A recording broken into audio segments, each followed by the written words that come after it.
Et bonjour à tous. Aujourd'hui, petite vidéo pour vous parler de la fin d'une époque et d'un grand documentaire. J'ai vu le documentaire Kung Fu Stuntman, Never Say No, documentaire sur les cascadeurs et les gens qui ont fait le cinéma de Hong Kong dans les années, l'âge d'or, hein, du cinéma de Hong Kong, les années 80, 90 et encore un petit peu 2000. Et c'est un documentaire que j'ai trouvé absolument hallucinant, qui revient sur toute cette période, tout cet âge d'or du cinéma de Hong Kong, avec absolument tout le monde, enfin presque. Vous allez voir, il y a des grosses personnes, notamment une grosse personne qui manque toujours à ce documentaire, mais je vais vous expliquer un petit peu. Voilà, ça revient du début, voilà, de la grosse explosion du film d'arts martiaux, du film de kung-fu de Bruce Lee, jusqu'à l'arrivée aujourd'hui du cinéma, du nouveau cinéma chinois, etc. Et ça balaye vraiment tout ça avec Jackie Chan, Sammo Hung, Yuen Biao, Lu Chialiang, voilà. Tous ces grands noms du cinéma de Hong Kong sont cités, sont félicités, on leur rend hommage, on parle d'eux, c'est absolument hallucinant. Le seul petit bémol, évidemment, vraiment le grand absent, encore une fois, de ce documentaire, et je le regrette énormément, c'est Yuen Biao, qui n'intervient pas dans le documentaire et dont on ne parle pratiquement pas, d'une phrase ou deux. Donc c'est vraiment à chaque fois le grand absent du cinéma de Hong Kong, vraiment celui dont on se souvient jamais, alors que c'est peut-être l'un des plus grands acteurs et l'un des plus grands talents. Il a vraiment fait le cinéma d'arts martiaux de ces années-là. Donc j'ai pas vraiment compris pourquoi. Peut-être qu'ils sont en embrouille avec les producteurs, ou peut-être, je sais pas du tout. Si vous avez des infos là-dessus, n'hésitez pas. Le documentaire est produit par Shin Kar-lok, donc on parle évidemment beaucoup de Shin Kar-lok. Et c'est un truc par contre que j'admire, parce que effectivement cet acteur qui est un grand cascadeur à la base, et ils lui rendent beaucoup hommage dans le film. Il a fait des cascades absolument hallucinantes, hein, les cascades parmi les plus dangereuses du cinéma de Hong Kong. Et il a joué dans beaucoup de films en tant que premier rôle, notamment Opération Scorpio, qui est sorti chez nous, qui est un petit chef-d'œuvre du cinéma d'action, kung-fu, arts martiaux de cette époque-là. Mais aussi plein d'autres films qui sont nettement moins connus. Il a joué à Wong Fei-hong, il a fait plein de trucs. Donc voilà, c'est un mec qui a eu qui a une carrière très intéressante et qui a malheureusement pas eu la carrière qu'il méritait en tant que premier rôle de star de film de kung-fu, mais comme bien d'autres, hein. J'ai cité Yuen Biao, mais il y a aussi Louis Fan, il y a aussi plein d'autres qui aujourd'hui, grâce à la Chine, peuvent se refaire une deuxième carrière. Mais Shin Kar-lok, lui, comparé à d'autres, donc il y a plein d'autres mecs voilà, de Hong Kong, Yuen Tak, Stephen Tung, qui eux sont tous allés travailler en Chine, Shin Kar-lok, etc. Lui, pas Shin Kar-lok, ouais, Shin Soo-tung, etc. Lui, Shin Kar-lok a décidé de rester vraiment à Hong Kong et d'essayer de créer des choses encore à Hong Kong. Il se bat encore pour le cinéma de Hong Kong localement. Il réalise des films, notamment Golden Job, qu'il a réalisé récemment, et il s'occupe de la Hong Kong Stuntman Association. Je ne sais pas si c'est lui qui s'en occupe vraiment, mais en tout cas, il œuvre beaucoup là-dessus, et il met à l'honneur tous ces grands noms, comme le documentaire met à l'honneur tous ces grands noms du cinéma de Hong Kong, tous ces grands cascadeurs, tous ces grands chorégraphes, etc. Et il met vraiment l'accent là-dessus. Il y a vraiment tout le monde. Yuen Boon, Yuen Mo, mon pote, quelqu'un que j'ai vraiment connu dans la vraie vie qui s'appelle Didi Koo, qui bossait avec Yuen Woo-ping,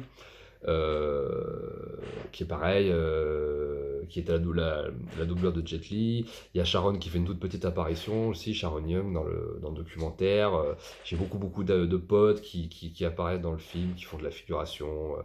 Il y a aussi, c'était assez touchant parce qu'il y avait aussi à un moment donné, il y a Shin Kar-lok qui passe dans les bureaux de Sharon et au gymnase où on s'entraînait et où je dormais et où j'ai passé beaucoup de temps là-bas, pratiquement un an de ma vie là-bas. Donc c'était très touchant, sachant que maintenant en plus leur droit a fermé.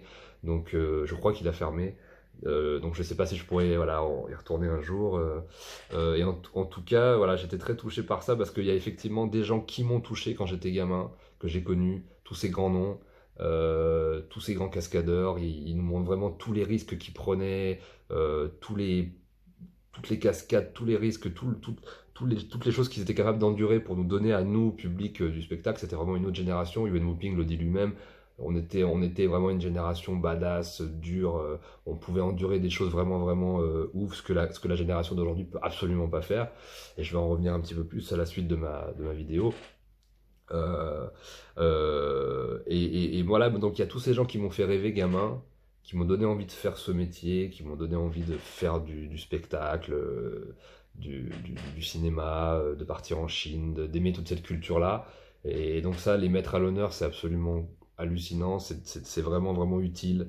Et c'est vraiment fondamental. Et ça, j'en suis très heureux. Et en plus de ça, outre les gens que j'ai suradmirés, les acteurs et les chorégraphes que j'ai admirés, comme Sammo, comme Jackie, comme Lucien Young, etc., il y a aussi des gens que je connais dans la vraie vie, qui sont dans le documentaire. Sharon, ma pote Mandy, qui est donc, en plus, c'est marrant parce elle est, euh, elle est filmée pendant une scène de cascade, voilà, d'action dirigée par Mars. Donc Mars qui était un ancien grand cascadeur de l'équipe de Jackie Chan. Donc c'est assez rigolo de voir vraiment les gens qui m'ont admiré, que j'ai admiré étant gamin, et ceux que j'ai rencontrés après, les plus petits, mais que j'ai rencontrés dans la vraie vie. Donc c'est assez cool, plein de potes qui font des apparitions euh, dans le film. Donc voilà, il y a vraiment un mélange entre ce que j'ai aimé gamin, les gens que j'ai rencontrés dans la vraie vie. On rend un peu hommage à tout ça, et ça, j'en suis très très heureux. Donc moi, ça m'a touché personnellement, c'est en ça que le documentaire m'a touché. Et je trouvais vraiment très utile qu'on revienne enfin sur ces grands noms qui ont fait en fait le cinéma de Hong Kong, puisque le cinéma de Hong Kong, ce n'est pas que des films d'action, ce n'est pas que des films de kung-fu, mais c'est, on va dire, le plus gros des productions. C'est quand même tous ces gens qui viennent des arts martiaux, de l'action, du kung-fu, et qui ont fait vraiment le cinéma de Hong Kong en utilisant les moyens les plus simples, c'est-à-dire leur corps, et des effets spéciaux tout à fait rudimentaires, trois bouts de ficelle, et des risques inconsidérés à la place des effets spéciaux numériques. C'était avant que le cinéma numérique existe. Moi, c'est mon cinéma préféré personnellement, puisque il y avait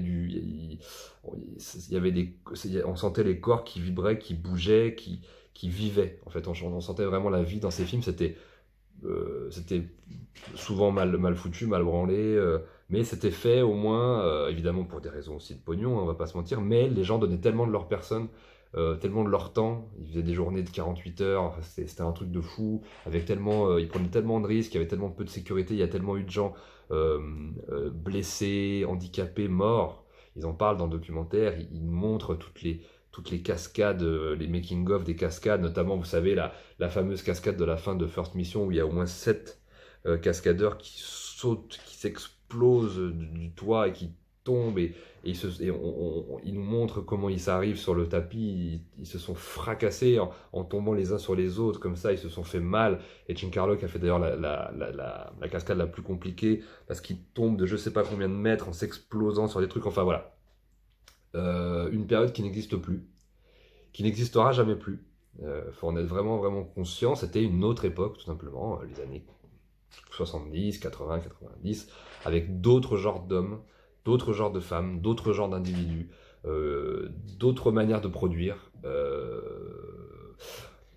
Donc, ce qu'on a perdu. On a perdu ça, mais peut-être pour un bien, c'est-à-dire que les gens meurent moins, se font moins mal, se blessent moins. Effectivement, c'est plutôt bien pour les gens qui font ce métier, mais évidemment, bah, ça, on y a perdu de la vitalité, voilà, comme j'ai dit, une, une, une,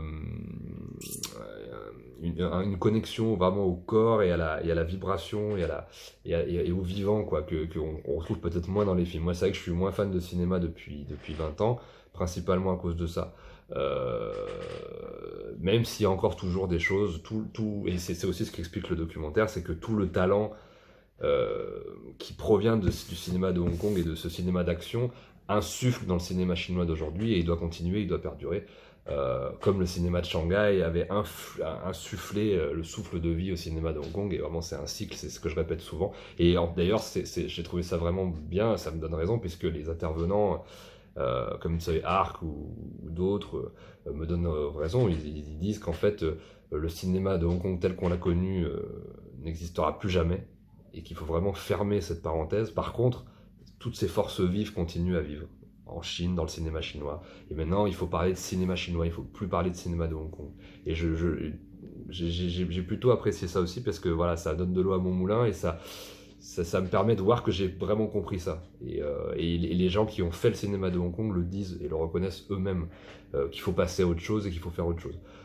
Chin Carlo, lui, par exemple, reste à Hong Kong, mais il a parfaitement conscience que tous les nouveaux gars qu'il entraîne, et notamment je m'étais entraîné avec quelques-uns de ces gars, Il a conscience que le futur du cinéma de Hong Kong ne sera pas au cinéma d'action comme à l'époque, mais qu'il faut plutôt aller en Chine. D'ailleurs, la plupart, 95% des gens du cinéma de Hong Kong, dans le domaine de l'action, sont partis travailler en Chine, pas que dans le domaine de l'action, d'ailleurs dans tous les domaines. Et Giancarlo qui est resté, mais avec cette lucidité et cette conscience que les stars qu'il entraîne aujourd'hui, les jeunes stars et les jeunes mecs qui veulent devenir cascadeurs ou qui veulent travailler dans les films de cinéma d'action, pourront pas travailler à Hong Kong, ou très peu, et qu'il va falloir qu'ils aillent travailler en Chine, ou peut-être pas qu'en Chine, peut-être dans d'autres pays, mais qu'en tout cas Hong Kong, on l'a bien vu ces dernières années, redevient un cinéma local, redevient un cinéma avec des films plus dramatiques, des petits films, petites productions indépendantes, comme il a toujours existé, et comme il existera toujours. Ça, c'est pas un problème. Je pense qu'on doit se souvenir comme c'est bien dit dans le documentaire, de ce que j'en ai retenu en tout cas, et ce que j'ai trouvé très beau, on doit se souvenir de ces années-là, qui sont indélébiles dans le cinéma chinois de cette époque, le cinéma chinois de Hong Kong, qui a marqué toute ma vie, à moi, hein, c'est toute ma vie, et qui a marqué le monde entier, que ce soit dans le domaine du cinéma d'action, dans le domaine du cinéma chinois, dans le domaine du cinéma asiatique. Voilà, c'est mon plus grand cinéma, le plus grand cinéma du monde. Mais on doit absolument tourner la page. Et moi, c'est ce que je comprends dans ce documentaire, c'est que malgré tout ça, malgré le kiff que j'ai eu, on doit arrêter de sans arrêt chercher à faire revivre ça sans arrêt. C'est vraiment typiquement l'époque dans laquelle on vit qui m'énerve, c'est qu'on n'arrive pas à aller de l'avant.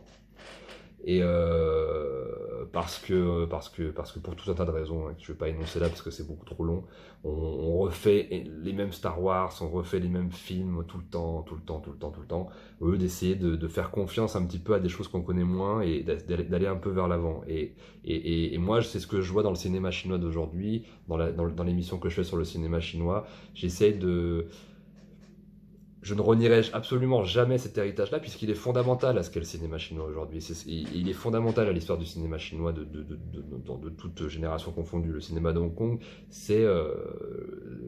voilà, c'est marqué d'une pierre indélébile, voilà, dans le cinéma, et dans le cinéma tout court et dans le cinéma chinois. Donc il faudra jamais renier ça, il faudra toujours que ça existe.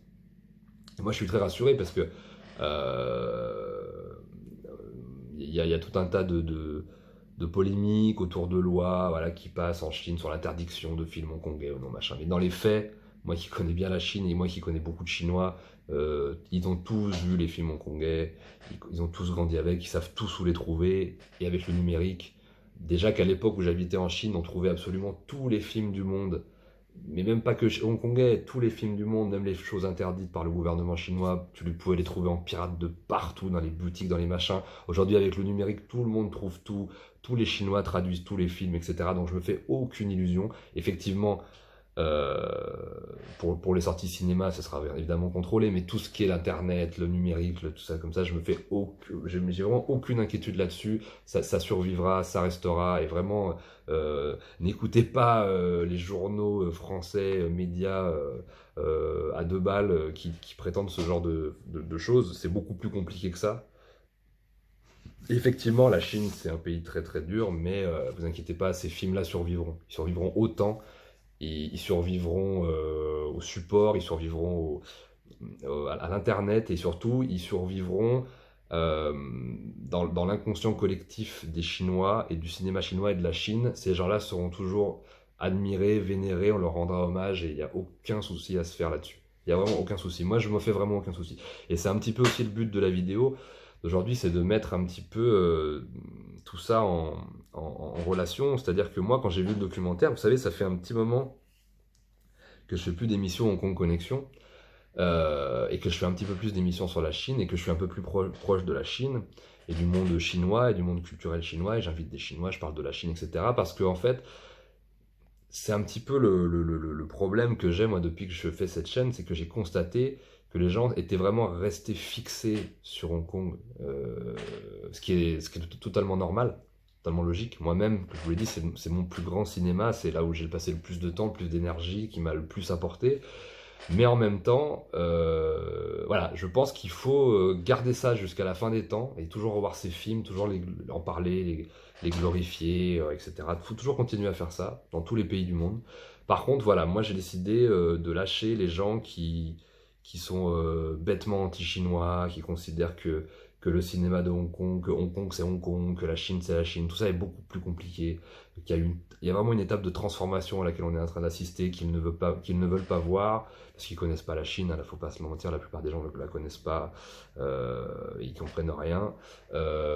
Donc moi voilà, moi je veux pas être dans ce truc de me dire Hong Kong, c'était absolument, c'était génial. Certes c'était génial, aujourd'hui il faut arrêter d'essayer toujours de revenir à ça. Je pense qu'il faut passer un petit peu à autre chose. Le monde évolue, les choses évoluent, le cinéma évolue, les idéologies évoluent, voilà, tout évolue. Et je pense il faut aller de l'avant. Moi, je donne aucun conseil aux gens. Les gens font absolument ce qu'ils veulent.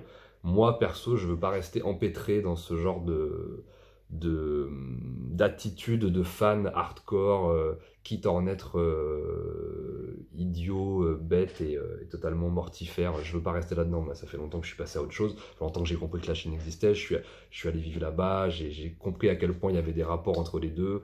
Moi maintenant, voilà, je vais vraiment de l'avant. Donc je vais faire beaucoup moins d'émissions, comme je l'ai dit dans mes précédentes vidéos sur Hong Kong, parce que je pense que j'ai un petit peu fait le tour. Que je suis quand même revenu sur pas mal de sujets et que j'ai essayé tant bien que mal de parler un petit peu de ce que j'avais connu et de partager ça avec vous, et j'espère que ça vous a plu. Je vais continuer à en faire, hein. L'émission ne va jamais s'arrêter. D'ailleurs, l'émission d'aujourd'hui, c'est un Hong Kong Connexion, et je vais pas arrêter d'en faire. Je vais simplement vachement limiter, parce qu'il y a beaucoup de gens qui font ça mieux que moi, et moi j'ai dit ce que j'avais à dire, j'ai rendu hommage à mes potes.